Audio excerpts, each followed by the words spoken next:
Bonjour Guy, Bonjour, bonjour. merci de m'accueillir. Alors aujourd'hui, entre Montpellier et le Canada, on réussit Ah, enfin à savoir pour cette fameuse interview autour du bonheur. Alors, comme je t'expliquais en amont, on est en train de réaliser un documentaire, donc on a déjà fait plus de 1500 interviews. Moi-même, j'ai voyagé autour de la planète, quasiment 200 000 kilomètres, pour le retrouver aujourd'hui sur Skype. Alors, j'ai envie de te poser la question straight to the point. C'est quoi le bonheur pour toi?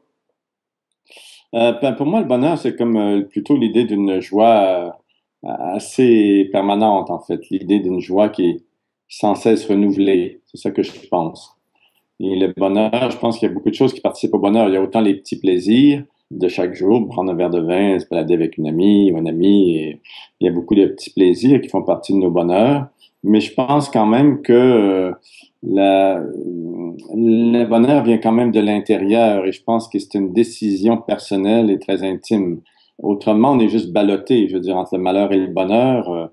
Des événements extérieurs arrivent, ils provoquent nos malheurs ou notre tristesse et des événements heureux arrivent, ça apporte de la joie, du plaisir et du bonheur. Et moi, je trouvais que des vies où justement le bonheur et le malheur vont et viennent par accident, c'est pas si intéressant en fait. Et à mesure qu'on vieillit, je trouve que ce qui arrive, c'est qu'on veut au fond choisir nos états intérieurs. Et donc les derniers travaux que j'ai faits sont beaucoup plus en rapport avec des éléments, des exercices qui nous permettent au fond de transformer nos états intérieurs. Par exemple, on peut partir de la tristesse ou de la colère ou de la frustration. D'abord, reconnaître ce qui est là et les sources de ce qui est en nous. Et par rapport à ça, tranquillement, choisir un état intérieur et à l'aide d'images, de ses propres images, de souvenirs heureux ou d'une réalité imaginaire qu'on crée, on peut au fond créer une situation intérieure où il y a du bonheur. Parce que pour notre cerveau, que les événements soient intérieurs ou extérieurs, c'est la même chose. Lui, c'est ce qui se passe en nous qui est réel pour notre cerveau. C'est pas ce qui nous arrive. C'est comment on réagit à ce qui nous arrive. Donc, même à travers des épreuves vraiment importantes, au fond, on peut tout à fait créer un champ intérieur très, très différent. Et donc s'orienter vers la joie, s'orienter vers la tranquillité profonde, la sérénité, la légèreté, l'effervescence. C'est tous des états qu'on peut choisir et faire vibrer en soi et les établir de telle façon qu'ils deviennent vraiment des événements intérieurs. Et quand c'est devenu ça, ben, ils changent notre journée, ils changent notre vie aussi. Donc pour moi, le bonheur, au fond, c'est quelque chose qu'on choisit. Il y a beaucoup de sources qui influencent nos états intérieurs. La première, c'est le passé, c'est toutes nos peurs, nos croyances, les blessures du passé, les angoisses profondes, nos besoins de reconnaissance et tout ça, et qui nous mettent vraiment à la merci de ce qui nous arrive. Et une autre source, un autre élément qui transforme beaucoup nos états intérieurs, c'est tout le champ relationnel, au fond, notre environnement relationnel. Si je m'apprête à faire cette interview-là et que ma compagne me dit ben non, mais tu as encore pris une entrevue ce matin, c'est période de Noël, on devait aller acheter des cadeaux, ça va transformer mon entrevue.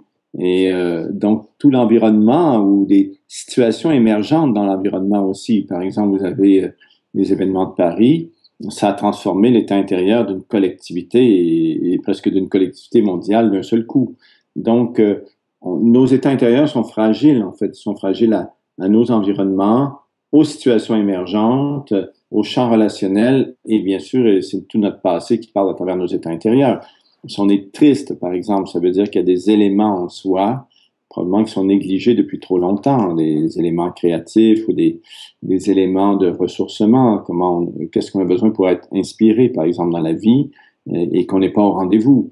Et tranquillement, ça crée des tristesses. Tu voudrais dire que ça s'apprend, le bonheur? Bah oui, je veux dire que ça se cultive, en tout cas. Ça se cultive comme on cultive un jardin. Mais D'accord. bien sûr, ça veut dire aussi que je suis prêt à faire un peu d'exercice. T'as des... Un exercice de reconnaissance de soi, en fait, un exercice de rencontre avec soi, de rencontre avec comment je me sens intérieurement, réellement, sans me conter d'histoire, sans phare, sans masque. Et cette rencontre-là, elle permet de savoir si je suis vraiment triste. Par exemple, dans ma vie, j'ai beau afficher des sourires, est-ce qu'il n'y a pas une tristesse de fond? Et s'il y a une tristesse de fond, je dois me questionner par rapport à qu'est-ce qui est en jeu. Ça ne veut pas dire des longues analyses, ça veut dire d'être vraiment en contact avec l'émotion et à partir de là, de dire, tiens, ça me semble en ligne avec telle chose, et est-ce que je fais quelque chose par rapport à ça ou non? Alors ça, c'est une portion très importante de la chose. Et l'autre portion, c'est, ben, une fois que j'ai reconnu mon état réel, je peux le transformer. Mais sans reconnaissance de l'état réel dans lequel je suis, cette question-là de transformer nos états intérieurs ou de choisir le bonheur ou de choisir la joie, c'est tout à fait, c'est illusoire en fait. C'est pire, c'est comme du refoulement, c'est comme un déni de comment je me sens.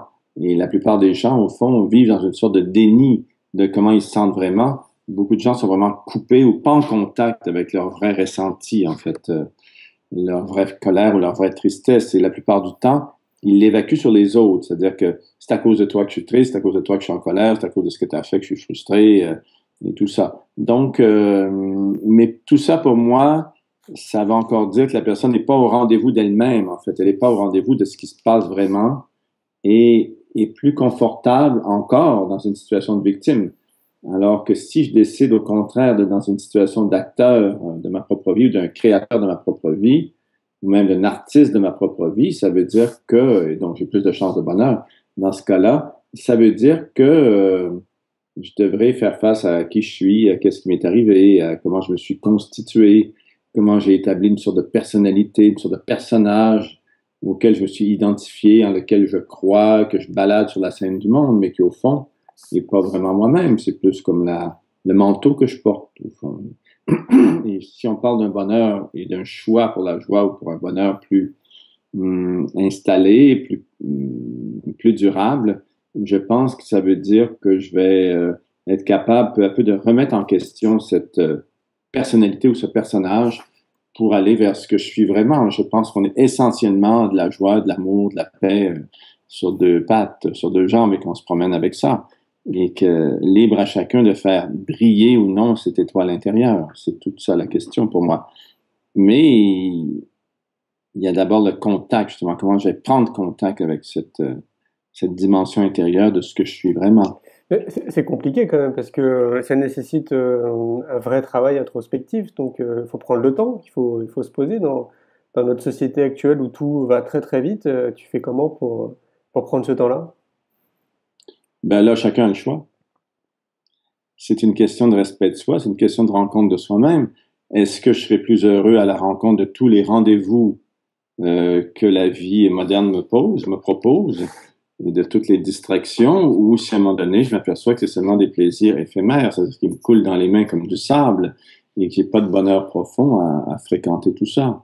Et c'est pas l'un ou l'autre, d'ailleurs, c'est l'un et l'autre, c'est-à-dire qu'est-ce que je peux, au fond, ajouter du temps pour moi-même, ou quelques minutes pour méditer, ou quelques minutes pour me rencontrer chaque jour, ou quelques minutes pour imaginer ma vie plus joyeuse ou plus heureuse chaque jour. Mais là, chacun est invité par les événements de sa vie. Je veux dire, si quelqu'un est vraiment pas au rendez-vous de lui-même, de toute façon, il y aura des correctifs que la vie va lui proposer. Ça va être la maladie, des ruptures amoureuses difficiles, des accidents, des événements difficiles souvent ou souffrants qui vont faire en sorte que la personne a une chance de se questionner. Et dans ce sens-là, ces événements-là qu'on regarde souvent comme catastrophiques et nuisibles à notre vie sont au fond vraiment des alliés du bonheur, c'est-à-dire qu'ils viennent inviter une réflexion de façon très profonde et des fois très urgente. Par exemple, j'ai une amie là, qui vient d'être diagnostiquée d'un cancer de stade 4. C'est très, très grave. Il n'y a pas beaucoup de temps. Et là, elle a un choix. Au fond, Ouais. et bon, elle a un choix et elle doit le faire rapidement. Le choix, est-ce qu'elle veut vivre? Est-ce qu'elle veut mourir? Et si elle veut vivre, qu'est-ce qui veut changer en elle? En fait, il y a quelque chose, il y a une attitude, une façon de se poser dans la vie qui est fatiguée, au fond, qui veut mourir. C'est le cancer. Et est-ce qu'elle la laisse aller? Est-ce qu'elle a le courage de la laisser aller et de se renouveler, de se réinventer, de sortir de la victime pour entrer dans une vie où elle change, transforme et choisit ses attitudes intérieures, ou au contraire, elle se laisse faire? Mais je pense que la plupart des gens sont là. Je veux dire, où on se laisse faire, où on décide d'essayer quelque chose. Et c'est pas dit nécessairement qu'on va trouver le bonheur, mais au moins on est en action et il y a une intensité, une création. je pense que tous les événements actuels du monde, c'est très triste le monde dans lequel on vit actuellement, beaucoup de déchirements, beaucoup de guerres, peu de paix, beaucoup de gens sont très troublés. Ça, c'est déjà une indication on est trop loin du bonheur, trop loin de la joie de vivre, que ça invite justement à un renouvellement de notre attitude, un changement profond, très, très profond de nos institutions, de la façon de faire de la politique, de l'éducation, comment de faire l'amour aussi, de faire des relations pour, au fond, aller vers plus de joie de vivre. Les êtres humains peuvent pas vivre avec si peu de joie, au fond. Et il faut retrouver le chemin d'une joie qui est plus concrète. Mais c'est vrai que ça demande un changement de style de vie. Je veux dire, mon ami David Savard-Schreiber, qui est mort du cancer, me disait, il a écrit d'ailleurs dans un de ses livres, il disait, le cancer, c'est une maladie du style de vie. Mais moi, je trouve que la tristesse, c'est une maladie du style de vie, tout ça, et par rapport à ça, on a des choix.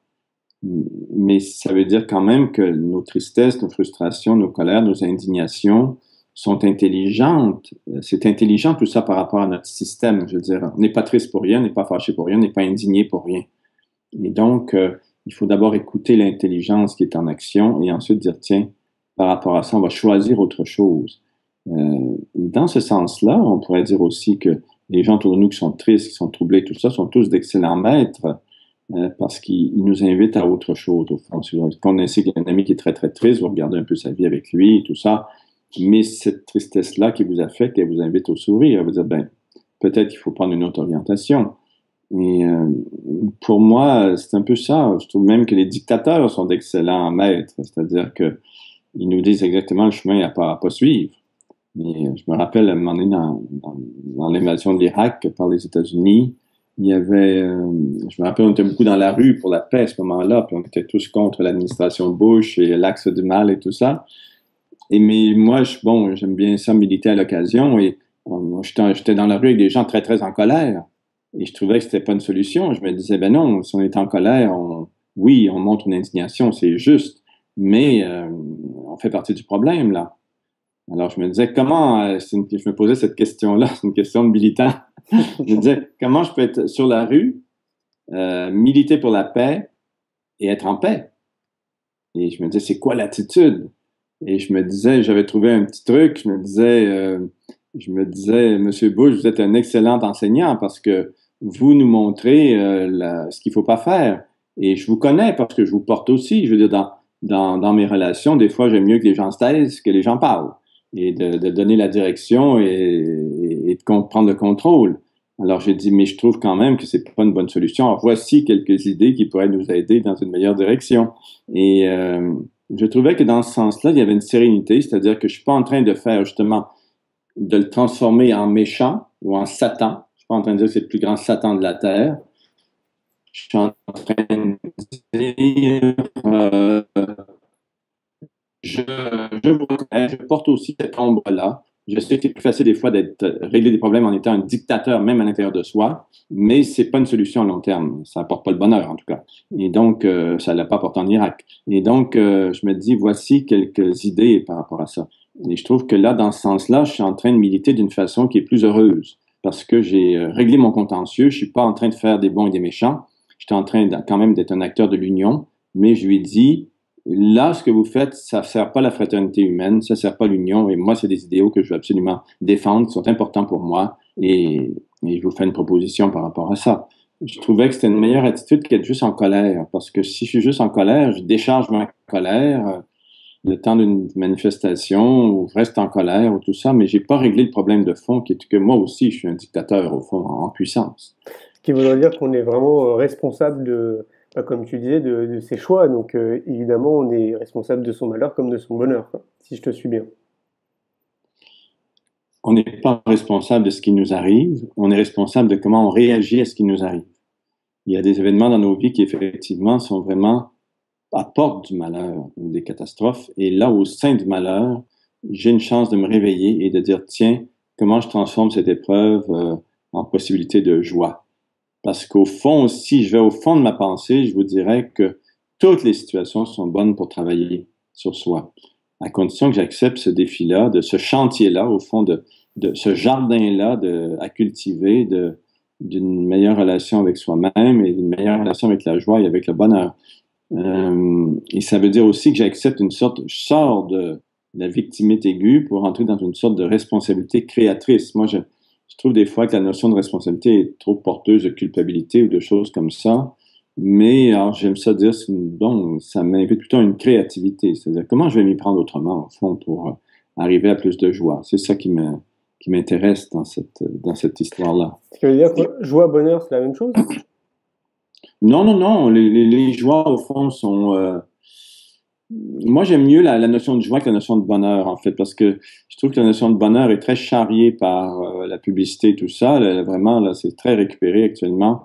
Et que dans ce sens-là, c'est vrai que c'est la question centrale de la vie humaine.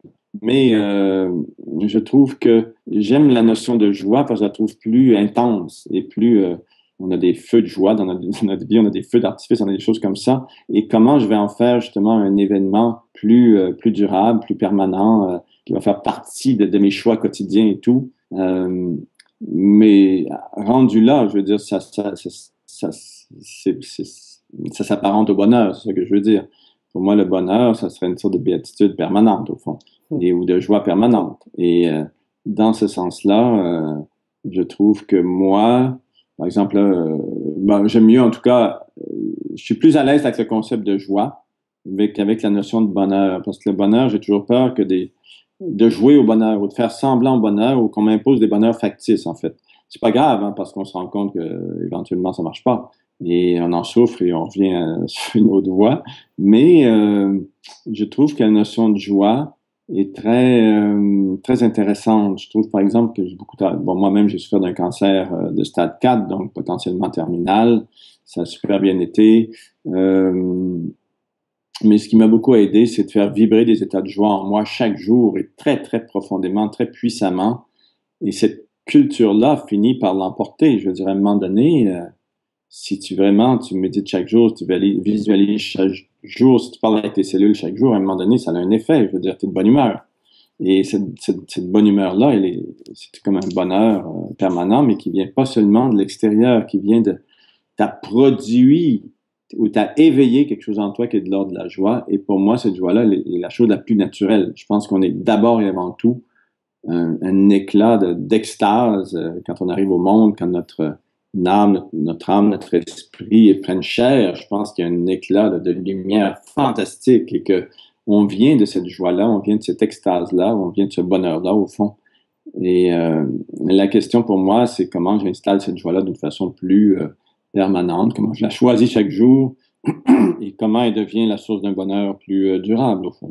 C'est comme ça que je vois ça un petit peu. Il faudrait garder notre enfant intérieur, idéalement, quoi. C'est ça, c'est-à-dire, mais cet enfant-là, lui, a vécu toutes sortes de choses, hein. C'est-à-dire que si vous avez de la joie au point de départ, on le voit chez tous les enfants. Moi, j'ai un enfant de 4 ans, donc je le vois me montrer ses dessins, ses premières notes de musique. Il est émerveillé par la vie, puis moi, j'essaye juste de suivre et de m'émerveiller de son émerveillement. C'est un grand maître. Et, mais c'est vrai que dans nos vies, cette joie-là, elle est vite recouverte par des angoisses.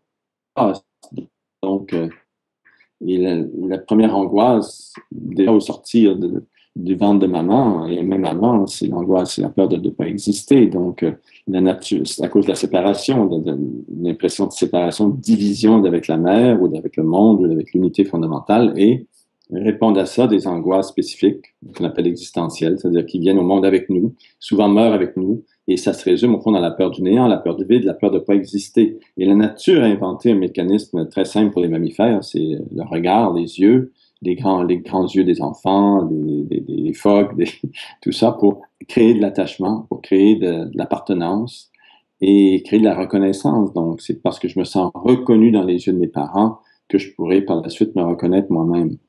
Mais souvent, il y a des défaillances dans ce système-là de reconnaissance. C'est ce que je vais dire, parce que ça se pose. Tout part de là, en réalité, tout part de l'éducation, quoi. Tout part d'éducation, mais tout part aussi de l'attitude des parents, comment ces gens-là, justement, sont positionnés par rapport au malheur, par rapport au bonheur, quels sont les grands fracas de leur vie, les grands tracas. C'est pas pareil si vous naissez en Syrie actuellement que si vous naissez au Québec qui n'a jamais connu de guerre sur son territoire. C'est très, très différent. C'est pas pareil si vous naissez sous la France occupée et bombardement à Londres que si vous naissez en Nouvelle-Zélande. Je veux dire, c'est très, très différent. Et déjà, l'enfant est aux prises avec non seulement ses angoisses à lui, les angoisses du couple parental, familial, mais aussi toutes les angoisses collectives qui sont en jeu, qui vont agir sur lui. Et donc, tout de suite, très rapidement, sur ces états intérieurs qui créent de l'angoisse, qui créent donc de la contraction. Et des fois, il y a des contractions qui sont tellement fortes, même autour de la naissance, avant la naissance, juste au moment de la naissance, après la naissance, que la personne, toute sa vie durant, aura de la difficulté à les défaire. Donc, c'est pas seulement une question d'éducation, mais c'est sûr que l'éducation va aider justement. Il y a des éducations qui vont juste resserrer le mécanisme de coupure d'avec soi-même, d'avec la joie. Hein? Ils vont resserrer le mécanisme et faire en sorte que les êtres sont vraiment coupés. Il y a des philosophes, par exemple, comme Nietzsche, qui a vraiment répondu au carcan religieux de son époque en disant, ben, allez vous faire foutre, je veux dire, il faut quand même revenir à notre corps, il faut accepter de sentir, de ressentir et d'être joyeux. C'était beaucoup ça le cantique de Nietzsche, au fond. Et le père de Nietzsche est un pasteur protestant en passant. Donc, il réagit à tout ça. Jung aussi, moi j'étais un psychanalyste de formation jungienne et le père de Jung était un pasteur aussi. Alors on est devant des gens qui ont réagi à cette éducation qui coupait trop de soi-même. Donc c'est vrai que l'éducation sert, vraiment, mais c'est beaucoup l'éducation en termes de est-ce qu'une éducation est à l'écoute de l'enfant? Pas nécessairement pour lui mettre, pas nécessairement pour écouter tous ses caprices, mais pour dire, tiens, quelles sont les joies créatrices de cet enfant-là? Est-ce qu'on peut les faciliter plutôt que les empêcher? Je vous donne un exemple. Par exemple, la plupart des parents définissent le monde pour l'enfant. Par exemple, ils vont lui dire ça c'est beau, ça c'est bien, ça c'est mal, ça c'est gentil, ça c'est pas bien. Et mais ce qui serait intéressant, c'est juste de pratiquer quelque chose qui est très très simple au fond, qui serait de j'ai le droit d'affirmer des choses, hein, j'ai le droit de trouver qu'un paysage est beau, mais c'est moi qui trouve ça beau, c'est moi qui l'interprète comme étant beau et ça crée un plaisir ou une joie spécifique en moi, un certain type de bonheur. Et je peux dire à l'enfant, moi je trouve ça très beau pour telle raison, à cause des couleurs, de tout ça, puis c'est le coucher du soleil, puis j'aime ça ce moment-là de la journée. Et toi, comment tu trouves ça? Alors juste ce renvoi-là, toi, comment tu trouves ça, oblige l'enfant à une référence à lui-même. Ça le garde dans une référence à lui-même. Mais en thérapie, la plupart des gens que vous rencontrez sont des gens qui sont coupés de cette référence à eux-mêmes, qui est pourtant très simple, et qui donc n'ont plus confiance en ce qu'ils ressentent, s'ils le ressentent encore, n'ont plus confiance en ce qu'ils pensent, n'ont plus confiance en leurs propres sentiments. Et au fond, ils tentent sans cesse de fuir ça, parce que ça leur semble pas correct. Ça leur semble pas correct qu'ils soient en colère, soit pas correct qu'ils soient tristes, pas correct qu'ils soient indignés. Mais tout ça est d'une intelligence fantastique. Et si tu te coupes de ça, tu te coupes de la vie. Donc, c'est accepter de ressentir, mais ayant accepté de ressentir et de trouver les sources de mon ressentiment, ben, à partir de là, j'ai des nouveaux choix. Je suis plus esclave parce que de mes sentiments. Je suis un psychanalyste, donc les gens disent souvent, oui, oui, oui, mais vous êtes pris avec l'enfance et tout ça, et avec le passé. Je dis, non, pas du tout. J'ai dit, moi, ce qui m'intéresse, c'est que les gens oublient leur passé. C'est ça qui m'intéresse. Mais je me rends compte qu'il y a du passé qui n'est pas passé, qui est pas digéré et qui formate encore le présent sans cesse. Alors, c'est pas passé du tout, c'est le contraire. Ça conditionne le présent, même au sens français du mot conditionnement. Ça emballe le présent, ça le met dans un carcan, dans une certaine enveloppe. Et donc, moi, ce qui m'intéresse, c'est que le passé devienne le passé. Et de dire, ben tiens, je peux vivre au présent parce que j'ai moins de bagages, j'ai moins de lourdeur que je traîne. Donc, ça veut dire quoi? J'ai moins de blessures parce que dans mon effort de reconnaissance, hein, il va arriver des accidents. Les parents sont peut-être pas disponibles, peut-être que je souffre d'une maladie, je suis hospitalisé, peut-être que je vis dans un pays en guerre, peut-être que mes parents sont séparés ou doivent se séparer de moi pour me sauver la vie. Il y a beaucoup de situations en jeu et mon interprétation va faire que je vais me sentir abandonné ou rejeté ou trahi ou manipulé ou abusé, ce qui est le cas hein, souvent des enfants et réellement. Mais ça laisse l'empreinte de blessures importantes. Ces blessures-là sont vraiment des blessures qui, au fond, vont nuire à mon bonheur, vont nuire à ma joie. Et donc, j'ai un travail à faire là-dessus parce que ces blessures, elles vont entraîner des peurs. Ces peurs-là vont me dire, mais non, mais faut plus être dans tel contexte, faut plus être ci, faut plus être ça. Donc, je vais me mettre à restreindre ma vie, à la contracter encore plus. Tranquillement, je vais développer des croyances aussi. Hein. Si j'étais quelqu'un qui s'est senti abandonné, ben, je vais développer la croyance que si je suis pas complètement soumis à l'autre, au fantasme de l'autre et tout ça, ben, je serai abandonné à nouveau. Ou que je n'ai pas la peine d'être aimé pour ce que je suis. Il faut toujours que je m'adapte terriblement. On a toutes sortes de stratégies comme ça qu'on met en place, mais qui, au fond, développent en nous un paquet d'attentes, notamment par rapport à être heureux. On va attendre la princesse ou le prince charmant qui, enfin, va nous apporter le bonheur, notamment sur le terrain de l'amour. Et je veux dire, c'est juste pas possible. Je veux dire, c'est trop à déposer dans les bras de quelqu'un qui lui aussi cherche la même chose. Donc, ça fait juste des frictions énormes. Mais ces frictions énormes ont un avantage, c'est qu'ils vont user les personnages. Les gens se confrontent et ils ont une chance de voir leurs personnages, de voir leurs blessures. Mais là encore, je peux dire, j'ai absolument besoin que l'autre reconnaisse ma blessure d'abandon, de trahison pour être bien avec lui. Mais c'est pas vrai. Je veux dire, j'ai besoin, moi, de reconnaître que cette blessure-là est factice, jusqu'à un certain point, elle est illusoire. Je suis venu par ce canal-là. Elle est réelle, elle me fait souffrir tant que j'y reste identifié. C'est ça le problème de fond, c'est que les gens sont identifiés aux personnages que la vie leur a amené à mettre en place pour survivre. Mais ce mécanisme de survie, c'est pas une réalité, mais il est réel suffisamment au niveau psychologique pour créer des conflits avec les autres, et ces conflits-là le renvoient à moi-même. Il faut que j'accepte, vous dites tout à l'heure qu'il faut travailler sur soi, mais il faut que j'accepte ce renvoi à soi, que les choses me renvoient à moi-même, et que je suis en conflit avec des parties de moi-même.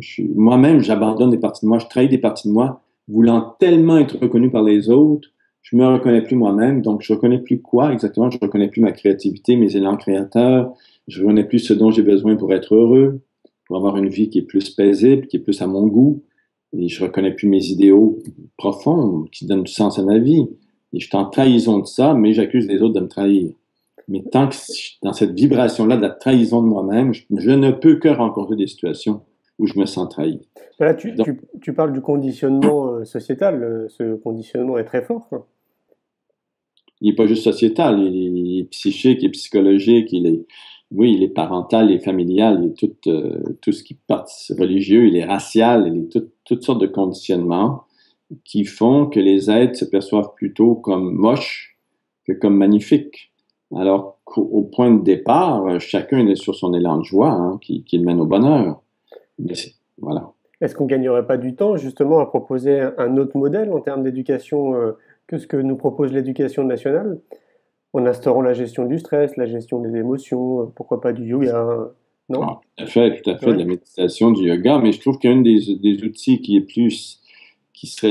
nous rendrait le plus service, au fond, ce serait tout ce que mon ami Thomas Dansbourg développe, là, tout ce champ-là de la communication non violente est très intéressant parce il joue un jeu, au fond, où les enfants sont très, très bons, c'est-à-dire, avant qu'ils soient coupés d'eux-mêmes, de savoir ce qu'ils ressentent et des besoins qui sont derrière et apprendre à faire des demandes à leur environnement qui peuvent être négociées au lieu de s'imposer ou imposer des caprices et tout ça. Les enfants peuvent apprendre ça.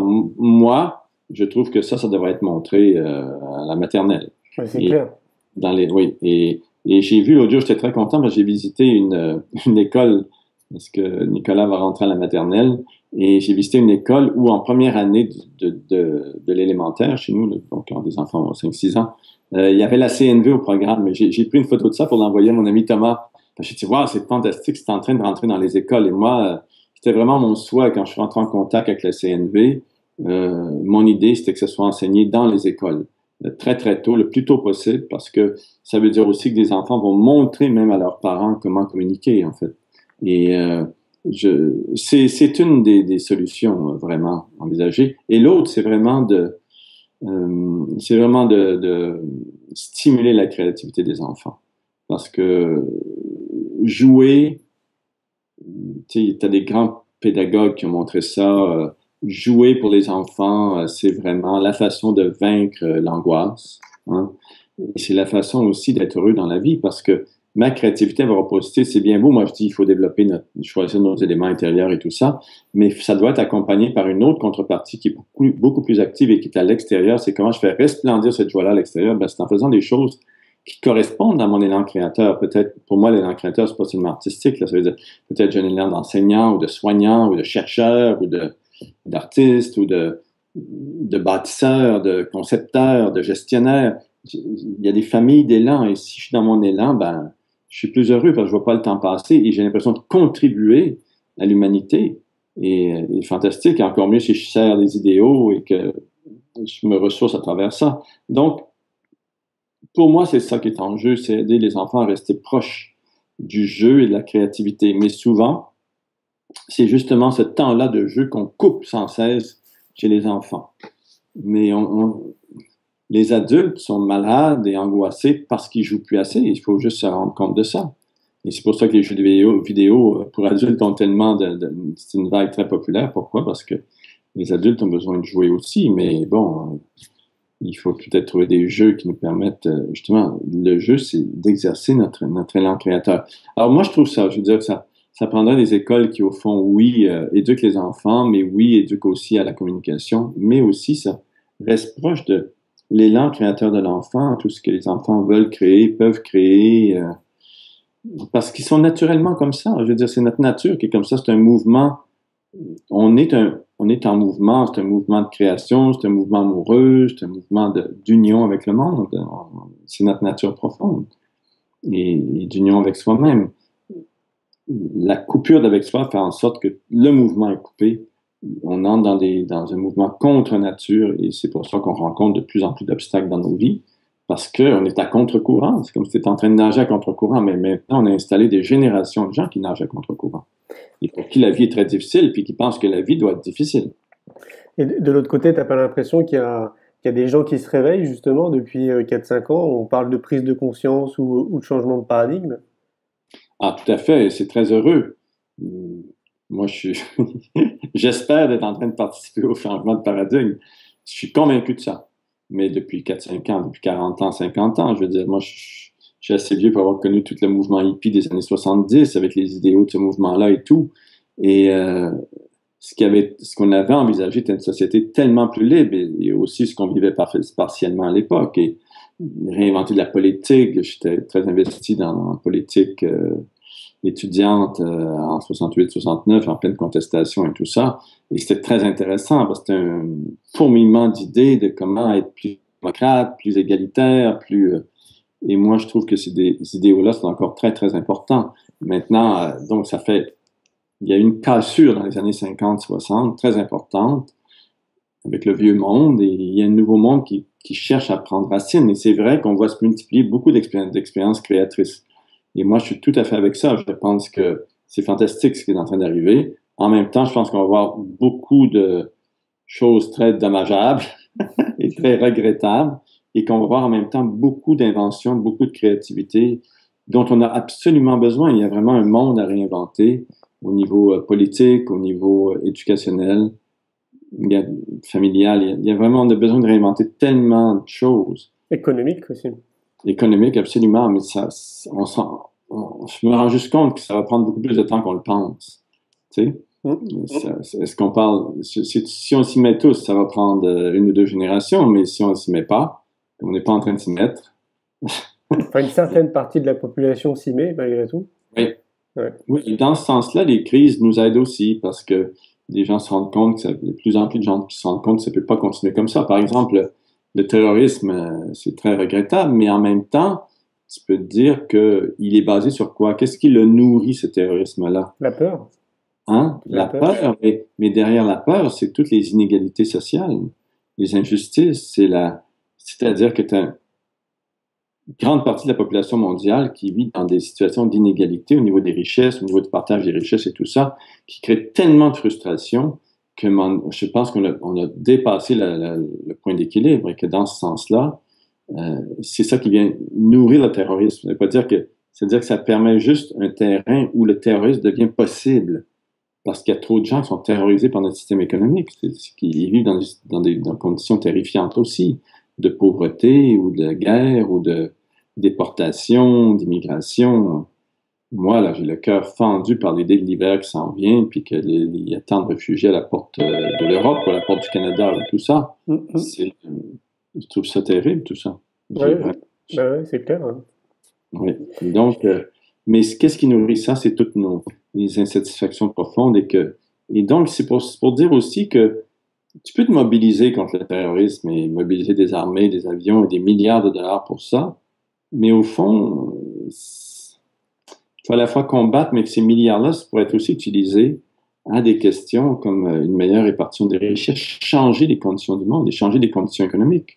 Et sinon, ça ne changera jamais.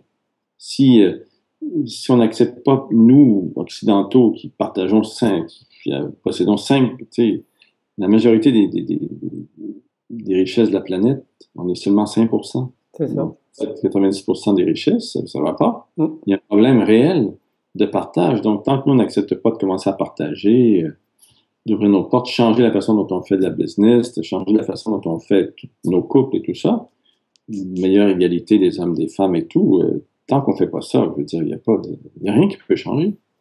Il y a déjà des solutions qui arrivent. Hein. Pardon? Il y a déjà des solutions qui émergent. On parle d'économie solidaire, on parle aussi de monnaie locale, si on parle de l'économie. Il y a des sites comme nous qui se bougent aussi depuis 12 ans pour apporter de l'actualité positive et montrer qu'il y a plein d'initiatives à travers le monde. Et on est loin d'être les seuls. Exactement, c'est ça qu'il faut. Il faut Exactement. s'appuyer là-dessus. Il faut s'appuyer là-dessus et c'est cette union-là des consciences créatrices, au fond, et qui justement sortent de notion de victime pour entrer dans une création d'un monde nouveau. C'est l'espoir réel, je veux dire. Et il faut que chacun œuvre dans son chemin, dans son élan pour que les conditions du monde changent.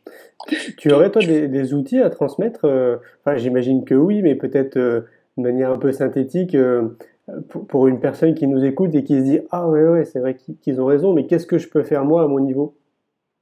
Ben, je pense que la personne peut d'abord faire des choses à son niveau très, très intérieur, de commencer à s'écouter et à voir ce qui se passe en soi, puis à tenter de se comprendre un peu et de créer de la joie intérieure ou du bonheur dans sa vie. Mais comment elle va le faire? Elle va le faire en faisant d'abord un bilan de où elle en est par rapport à ses vrais élans créateurs, par exemple. Est-ce qu'elle utilise vraiment ses élans ou elle est juste dans une habileté d'adaptation au monde extérieur, une habileté de survie?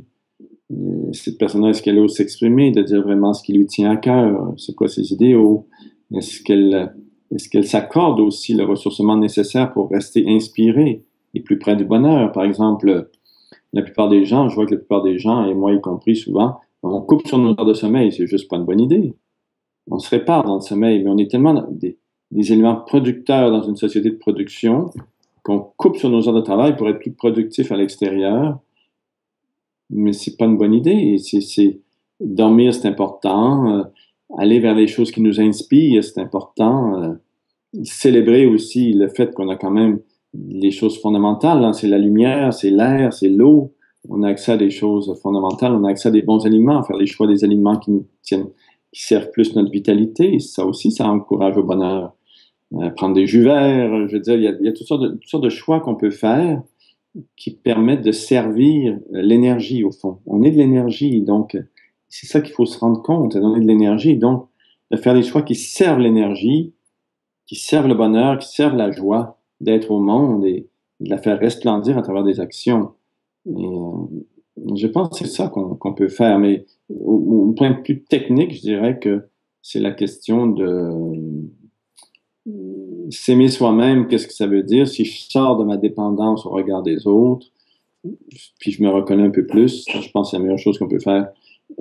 S'aimer soi-même, ça veut dire se reconnaître profondément, ça veut dire justement, est-ce que je suis aligné avec mes élans créateurs, je suis aligné avec mes idéaux, peut-être d'amour, de paix, de maîtrise, mais disons que un de mes idéaux, c'est la paix dans le monde.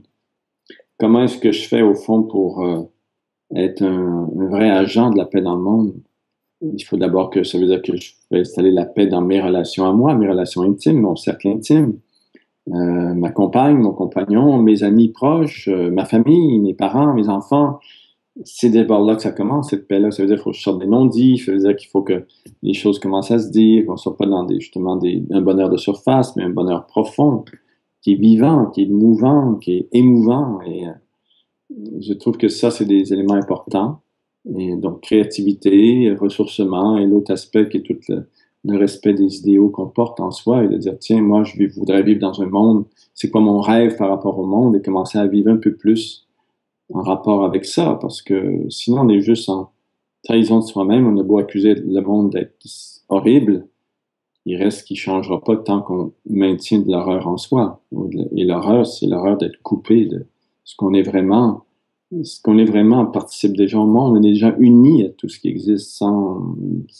C'est pas vrai l'idée qu'on a d'être des individus si séparés ou si séparés du monde ou de la nature. On est de la nature, on est dans le monde, on est des éléments cosmiques en mouvement et le plus lumineux possible, on espère. On est tous interconnectés, quoi. Ah, interconnectés, interdépendants. Et je pense que la fantaisie de l'indépendance n'a juste pas de sens. À moins d'être québécois, de souhaiter l'indépendance du Québec. Et, mais non, au mieux, on est interdépendants. Mais cependant, l'autonomie existe au niveau intérieur. C'est le début de l'entretien, c'est-à-dire si je veux du bonheur, il faut que je me rende compte que je jouis d'une liberté intérieure, je jouis d'une autonomie intérieure. C'est pas vrai que je suis libre complètement dans ma vie. Il y a beaucoup de choix conditionnés, il y a beaucoup de contraintes qui permettent la vie en société, tout ça, mais intérieurement, j'ai vraiment accès je peux me connecter au bonheur, je peux me connecter à la joie, je peux me connecter à la liberté, à l'espace, et même si je suis dans un milieu très contraint, très confiné, je suis libre dans mon esprit. Je veux dire, Mandela est un bon exemple, hein, libre dans une prison. Hein. Et beaucoup de sages. Aurobindo, par exemple, a eu sa première élimination en prison aussi. Et donc, des gens qui ont vraiment trouvé de la liberté dans des espaces extrêmement contraints. Alors, c'est vrai que c'est pas une excuse, mais c'est vrai aussi que je dois à ce moment-là commencer à contempler, à être en contact avec mes ressources intérieures, avec ce que je ressens vraiment. Et je pense aussi qu'une autre chose qu'on peut faire, qui est très simple, c'est toute la question de l'ouverture du cœur. C'est-à-dire, on vit beaucoup dans nos pensées, dans nos mentalités, dans notre mental.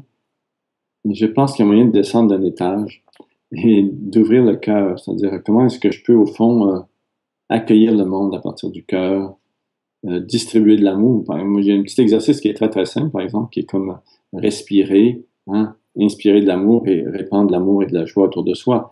Et c'est un exercice qui est très simple, on peut faire 2 minutes et ça apporte beaucoup de sérénité déjà en soi. Ça installe une joie d'être, même à travers des épreuves très importantes. On est responsable de ce qui se passe en soi. On est les créateurs de ce qui se passe en nous.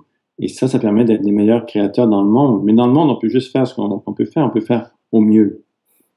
On pourrait considérer que la phrase de Gandhi qui dit sois le changement que tu veux voir dans le monde résume un peu ce que tu es en train de dire, quoi. Tout à fait. C'est la phrase des phrases, je veux dire. Et ouais, je trouve ça vrai. Puis en même temps, je trouve aussi que c'est ça, il faut se mettre en changement. Mais je trouve aussi que la gratitude par rapport à ce qui est déjà là est tellement importante parce que, tu sais, des fois, je dis aux gens, oui, on peut regarder toutes vos blessures, puis toutes vos peurs, toutes vos croyances, puis tout ça est super vrai. En même temps, on pourrait travailler très différemment. Par exemple, on va se dire, tiens, aujourd'hui, j'ai remarqué des choses merveilleuses dans ma vie et tout ça. Et au lieu de regarder, je vais regarder toutes les fois que je trébuche par rapport à cette injonction-là ou par rapport à cette intention-là. Et là, c'est intéressant parce que je vais faire comme de la psychothérapie, mais à l'envers. Je pars de l'aspect lumineux, de l'aspect brillant, de l'aspect joyeux ou resplendissant, puis je me dis, tiens, à toutes les fois que je perds mon chemin, et là, je regarde les éléments qui me font trébucher, une conversation avec quelqu'un, une nouvelle, quelque chose qui se passe dans le monde, à la télévision, et tout ça. Et je commence à comprendre comment je suis fabriqué, en fait. Et comment tout me distancie de ma joie profonde et intérieure. C'est en chacun, hein, que chacun peut toucher. C'est ça qu'il faut se rendre compte aussi, c'est que il faut s'arrêter, mais il suffit de s'arrêter, mais il faut quand même s'arrêter. Et s'arrêter quelques minutes chaque jour pour savoir vraiment ce qu'on ressent. Tout ça étant dit, moi, je connais des gens qui ont ça très naturellement, le bonheur ou la joie. Il y a vraiment des gens qui ont une facilité pour ça. Ils sont des terrains favorables pour ça. Moi, j'ai une vie plus difficile, sans doute pour ça que je suis devenu psychanalyste, mais pour comprendre et l'expliquer, mais en même temps, je trouve qu'il y a des gens qui, sans avoir besoin de proclamer des grandes idées spirituelles ou psychologiques comme je suis en train de le faire, vivent des vies très, très honorables, avec beaucoup de gratitude et des cœurs ouverts et des gens qui sont, mais dans toutes sortes de métiers. J'ai un ami qui est coiffeur, puis je partageais avec ma sœur hier, je disais, wow, c'est vraiment, tu vas le voir, c'est comme tu as un grand cœur, tu sais, tu t'en face avec quelqu'un qui a un grand cœur et cette force de son cœur de s'unir aux êtres, à ce qui est beau dans le monde et tout, c'est une bénédiction. Je veux dire, c'est une grâce de se faire couper les cheveux par cet être-là, parce que tu te dis, ouais, j'étais en contact avec une vibration d'amour très réelle, très forte, mais qui n'a jamais été travaillée psychologiquement ou spirituellement, mais c'est juste, c'est naturel. Peut-être qu'on est proche de la sobriété heureuse, comme dit Pierre Rabhi. Oui, c'est ça. Pierre Rabhi est vraiment inspirant. C'est une présence très, très inspirante. Et aussi, ce que je trouve chez Pierre Rabhi qui est extrêmement intéressant, c'est cet enracinement dans la terre, l'attachement à la terre. C'est comme s'il il nous faisait nous rendre compte que, ben, on n'est pas juste dans nos pensées, dans nos idées, il y a quand même une terre qui nous nourrit. Et toute notre dépendance à la terre, comment c'est important et comment elle est la source du bonheur aussi. C'est comme si je vous disais en tant que psy, ben, pour revenir à nos corps, aux sensations du corps et ce qui se passe là, puis il y a les sentiments qui se développent, les sensations, parce que c'est ça notre terre pour le moment. Il faut absolument la cultiver puis avoir beaucoup de reconnaissance par rapport à ça. Et voilà, non, non, je trouve que Rabbi est une grande inspiration. Je sais pas, je suis un être assez sobre pour aller vers la sobriété heureuse moi-même, mais c'est un idéal. Ouais. C'est un éclairage. C'est ça qui éclaire notre vie. Et la paix éclaire notre vie. C'est intéressant de regarder les idéaux, justement, pas comme des choses à... Je ne dois pas mesurer ma valeur par rapport à ce que mes idéaux se réalisent ou non. Je dois mesurer ma valeur par rapport à mon sentiment, justement, de bonheur ou de joie intérieure ou de dire, wow, quand je fais ça, je suis plus en lien avec moi-même, je suis plus en lien avec les autres, j'ai l'impression de me respecter, respecter les autres et de participer au monde avec toute ma force, ma puissance. On n'est pas là pour être malheureux, on est là pour être très heureux de partager avec notre créativité, puis on est là pour vibrer au fond d'amour, de joie. C'est ça qui apporte du bonheur dans la vie de quelqu'un. Non? Ce qui est chouette, c'est qu'en plus l'être humain fonctionne par mimétisme. Donc si toi tu montres que tu es heureux, que tout va bien, et que tu cultives tout ça par ce que tu veux, hein, du yoga, de la peinture ou ta Ouais, vie de manière globale, évidemment tu vas inspirer quoi qu'il arrive. En tout cas, tu vas poser des graines autour de toi forcément. exactement. Puis moi, c'est ça, je disais, même moi-même, j'ai accompagné quelqu'un une amie sur son lit de mort il y a quelques années. Et je lui disais, même sur ton lit, en train de mourir, tu es quand même encore capable de faire circuler des pensées de joie, des pensées de bonheur et les répandre dans le monde entier. Tu crées justement ces particules de bonheur pour tout le monde. Et c'est étonnant aussi de voir mourir quelqu'un dans la paix profonde, dans l'union profonde. Parce que c'est là qu'on va de toute façon, dans l'union profonde. Et ce matin, bon, parce que j'ai une amie proche qui est touchée par le cancer et parce que je viens d'en enterrer une autre samedi dernier, 53 ans, morte du cancer, laissant deux ados derrière elle, je me disais, mais au fond, tout le travail qu'on fait sur soi, auquel on consent cet engagement vers la joie ou vers le bonheur, je me disais ce matin, mais qu'on survive ou non à l'événement qui arrive, qui nous percute, c'est pas grave. C'est autant de gagner au niveau de l'âme, c'est autant de... On traverse, c'est plus intéressant de traverser le sourire aux lèvres que de traverser avec une âme amère parce que on s'est pas réalisé au fond et que le bonheur a pas circulé en nous. Mon amie Christiane Saint-Jean, qui est morte, elle, à 64 ans du cancer, qui était une auteure qu'on connaît, me disait, j'espère que j'ai ouvert les lèvres assez grands pour laisser filtrer un peu d'amour et un peu de joie avant de mourir. Et donc, je me disais, c'est ça au fond, c'est ça la question, c'est-à-dire est-ce que je peux m'ouvrir suffisamment et être suffisamment en lien avec moi-même, avec les autres pour offrir de l'amour, donner de l'amour, de la création, me situer autrement que juste pris dans mes petites égocentricités, égoïsme. Merci. Voilà, ouais, c'est ça. Merci Guy. Merci beaucoup.